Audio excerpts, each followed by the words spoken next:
দ্বিতীয়বারের মতো মা বাবা হলেন কাঞ্চন শ্রীময়ী।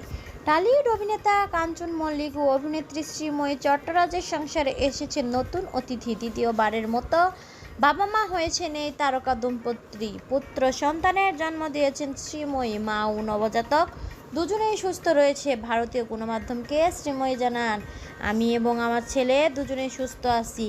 কৃষ্ণবীর ভাই কৃষবি এসেছে, আমরা খুবই খুশি। সন্তান জন্মের খবর প্রকাশ্যে আসতেই শুভেচ্ছায় ভাসছেন কাঞ্চন শ্রীময়ী।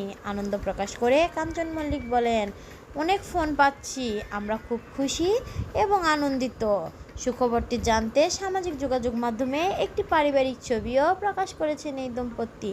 ছবির ক্যাপশনে তারা লিখেছেন, আমরা খুব আনন্দিত, কৃষবির ছোট ভাই হয়েছে, 3 থেকে 4 হলাম। এবার জীবনে আরও একটি নতুন অধ্যায় শুরু হচ্ছে। কৃষবিকে আমাদের পরিবারের স্বাগতম। উল্লেখ্য, সন্তান আগমনের বিষয়টি এবারও বেশ গোপন রেখেছিলেন কাঞ্চন শ্রীময়ী। এর আগে তাদের প্রথম সন্তান কৃষ্ণবী জন্মের খবরও প্রকাশ্যে আসে অনেকটা পরে। আরও একই পথ অনুসরণ করে তারা। তবে গত কয়েক মাস ধরে শ্রীময়ীর অন্তঃসত্ত্বা হওয়ার গুঞ্জন শোনা যাচ্ছিল।